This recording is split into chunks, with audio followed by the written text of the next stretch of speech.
Hey everyone, good morning. જય Shri Ram. Welcome back to my YouTube channel and કેમ છો બધા? આઈ હોપ બધા મજામાં જ હશો.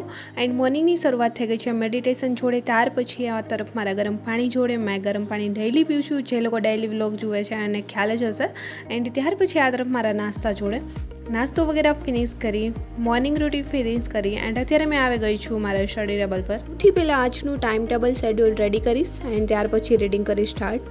And daily already time table schedule બનાવવું જરૂરી છે, જેથી કરીને તમને ખ્યાલ આવે કે આજે કેટલા ટોપિક કવર કરવાના છે. એન્ડ ઓલરેડી મંથલી તો મારું બનાવેલું જ છે કે આટલા મંથની અંદર આ વિષયો કવર થઈ જવા જોઈએ. એન્ડ અત્યારે મેં ડાયરેક્ટ રીડ કરવા જે બેસી ગઈ છું એ ઓલરેડી જીસીઆરટી મેં રીડ કરી રહી છું, એ જ અત્યારે રીડ કરીશ.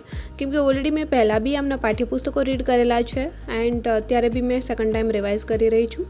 એન્ડ થર્ડ ટાઈમ મને જરૂર પડશે તો નોટ્સ બનાવીશ, નહીં તો આમાં જ અંડરલાઇન કર્યું છે એમને જ મેં રિવાઇઝ કરીશ. એન્ડ ઓલરેડી જીસીઆરટીની અંદર બહુ બધા વિષયો છે એ કવર થાય છે, સો રીડ કરવામાં થોડી વાર લાગશે. કેમ કે એમની અંદર ઇતિહાસ, ભૂગોળ, વારસો એન્ડ અર્થશાસ્ત્ર વગેરે બધું કવર થઈ જાય છે. તો 6 થી 10ની તમે કરતા હોય તો એમની અંદર થોડી વાર લાગે છે. કોઈ કહે 8 દિવસમાં કમ્પ્લીટ કરી શકાય, કોઈની કમેન્ટ્સ એવી હતી, બટ જીસીઆરટી તમે 8 દિવસની અંદર કમ્પ્લીટ ન કરી શકો. આમની પહેલાં તમે રીડ કરેલી હોય તો તમે કરી શકો છો.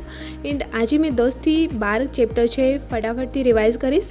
એન્ડ ત્યાર પછી જે એમની ટેસ્ટ આપેલી છે બુક્સની અંદર બી છે એ 22 માર્ક્સ સમથિંગ છે. એન્ડ સેકન્ડ છે એ ઓનલાઈન મેં આપવાની છું, એમાં 20 માર્ક્સની છે. સો મેં ટેસ્ટ બી આપીશ, જેથી કરીને ખ્યાલ આવે કે આપણી જે તૈયારી છે એ સાચી દિશામાં જઈ રહી છે યા ફિર નહીં, યા ફિર ચેન્જ કરવાની જરૂર છે. સો એમના લીધે તમારું જે આપણું જ્ઞાન હોય છે રીડ કરતા હોય એ ચકાસી શકશું કે કેટલું રીડ કર્યું એમાંથી કેટલું યાદ રહે છે. નહીં તો આમ જ રીડ કરતા જઈશું, વાંચીએ જઈશું, યાદ કંઈ નહીં રહે. સો મેં બી આજે ટેસ્ટ આપીશ એન્ડ ખ્યાલ આવે કે કેટલા માર્ક્સ આવે છે. જે બી મારો સ્કોર આવશે એ મેં તમારી જોડે શેર બી કરીશ. એન્ડ અત્યારે રીડ કરતાં બપોરનો સમય થઈ ગયો છે. મેં બી થાકી ગઈ છું. મોર્નિંગ ટુ નાઇટ આ જ રીતે હોય છે એન્ડ ડેઈલી એકને એક શેડ્યુલ ફોલો કરીને થાકી જવાતું હોય છે. જોકે તમારા લોકોની હાલત બી કંઈક આવી જશે જે લોકો પ્રિપરેશન કરી રહ્યા છે, કોઈ બી એક્ઝામની તૈયારી કરી રહ્યા છે. મોર્નિંગ ટુ નાઇટ બુક્સ જોડે જ સમય પસાર થતો હોય છે. એન્ડ વધીને કોઈ લોકો રનિંગ સ્ટાર્ટ કર્યું હોય તો ગ્રાઉન્ડમાં. એન્ડ આ ટેસ્ટ છે એ બી મેં આપવાની છું બુક્સની અંદરથી એન્ડ ઓનલાઈન બી. એન્ડ અત્યારે બપોરનો સમય થઈ ગયો છે, મેં બી આવી ગઈ છું કિચનમાં, જમવાનું રેડી કરી લીધું છે. જમી એન્ડ ફરી અત્યારે આવી ગઈ છું સ્ટડી ટેબલ પર. એન્ડ અત્યારે જે મારી નોટ્સ છે એમની અંદર જે ઇમ્પોર્ટન્ટ ટોપિક છે મેં એડ કરવાની છું. બટ એ પહેલાં મેં ટેસ્ટ આપી દીધી છે. જેમનો સ્કોર થયો છે મેં તમારી જોડે શેર કરીશ કે જે બુક્સની અંદર ટેસ્ટ આપી છે 22 માર્ક્સની હતી, એમાં મારે રાઇટ થયા છે 19. એન્ડ જે 20 માર્ક્સની હતી જે ઓનલાઈન મેં આપી છે એમની અંદર રાઇટ છે 17. સો થોડું કોન્ફિડન્સ લેવલ છે મારું બી હાઈ થવા લાગ્યું છે, કેમ કે જે મેં રેડ કર્યું છે એમાંથી 20માંથી 17 છે એ મારા રાઇટ છે એન્ડ 22માંથી 19 રાઇટ છે. સો ચલો કમસે કમ જે રેડ કરી રહી છું એ યાદ તો રહે છે. એમની ખુશીમાં હવે છે બી રેડ કરીશ, એ મને થોડું કોન્ફિડન્સ વધી જશે કે ચલો મેં સાચી દિશામાં તૈયારી કરી રહી છું અને જે રેડ કરું છું એ યાદ બી રહે છે. એન્ડ તમે બી તમારું જે રેડ કરો છો, રીડિંગ કરી રહ્યા છો, એ ચેક કરવા માટે કે તમે સાચી દિશામાં તૈયારી કરી રહ્યા છો કે નહીં, તો ટેસ્ટ આપવી એમના માટે બહુ જરૂરી છે. ભલે નાની ટેસ્ટ આપો તો તમને ખ્યાલ આવશે કે તમારી જે પ્રિપરેશન છે, તમે જે રીડ કરી રહ્યા છો એ તમને યાદ રહે છે કે નહીં અને સાચી દિશામાં જઈ રહ્યા છો યા ફિર નહીં. નહીં તો કેવું થાય કે તમે વાંચીએ જ જશો અને એન્ડમાં જશો તો કંઈ જ યાદ નહીં હોય. સો આ રીતે ના કરવું જોઈએ. એન્ડ મેં બી ચલો હવે જે બી રીડ કરીશ એમની ડેઈલી બી મેં ટેસ્ટ આપીશ, તો ખ્યાલ આવે કે આ વિષયની અંદર આપણે કઈ દિશામાં જઈ રહ્યા છીએ, કેટલી જે મહેનત કરી રહ્યા છે, કેટલી સફળ થઈ રહી છે. સો અત્યારે મેં બી ચલો મારી નોટ્સ લઈને જે ઇમ્પોર્ટન્ટ ટોપિક છે એ મેં છે એમની અંદર એડ કરીશ.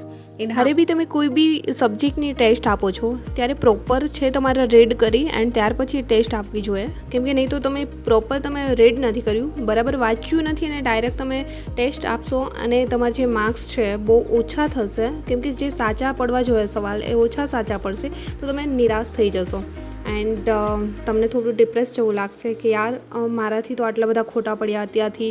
એન્ડ તમે નિરાશ થશો તો તમારું જે તમે રીડિંગ કરી રહ્યા છો એમના પર બી ઇફેક્ટ પડશે. તો કેવું થાય કે તમે ખુદ નિરાશ થાઓ, ડિપ્રેસ થાઓ. એમના કરતાં પ્રોપર તમારે રીડ કરી અને જે તમે વાંચ્યું છે એમની જ ટેસ્ટ આપો, એમને જ ચેક કરો. કેમ કે જે તમે વાંચ્યું જ નથી એમની ટેસ્ટ આપશો તો ઓલરેડી ખોટા જ પડવાના છે, તમને આવડવાનું નથી. તો વાંચ્યા વગર ઘણા લોકો ટેસ્ટ આપતા હોય છે અને પછી ટેસ્ટમાં માર્ક્સ ઓછા થતા હોય, સ્કોર ઓછો બનતો હોય છે. જેથી થોડું રીડ કરી વાંચી અને ત્યાર પછી ટેસ્ટ આપવી જોઈએ, નહીં તો નિરાશા આવે. જે બી વાંચી રહ્યા છો એમની પર બી ઇફેક્ટ પડે. સો એમના કરતાં થોડું રીડ કરી અને ત્યાર પછી ટેસ્ટ આપવાની, જેથી કરીને તમારું કોન્ફિડન્સ લેવલ છે એ વધી શકે. રીડ કરતાં અત્યારે ફરી લાગી ગઈ છું મને ભૂખી. સો સૌથી પહેલાં મારો નાસ્તો રેડી કરી એન્ડ મેં અત્યારે આ તરફ ભેળ બનાવી લઈને આવી ગઈ છું. એન્ડ અત્યારે તો ગયો છે સાંજનો સમય, મેં બી આવી ગઈ છું કિચનમાં, જમવાનું રેડી કરીશ. મેં જ્યાં સુધીમાં જમવાનું રેડી કરી લઉં ત્યાં સુધીમાં આઈ હોપ કે દોસ્તો આજનો વ્લોગ બી તમને પસંદ આવ્યો હશે. પસંદ જ આવ્યો છે તો વ્લોગને લાઈક, કમેન્ટ, શેર, સબસ્ક્રાઈબ જરૂર કરજો. જલ્દી મળીશું મારા એક ન્યૂ વ્લોગ સાથે. ત્યાં સુધી બધાને બાય એન્ડ ટેક કેર.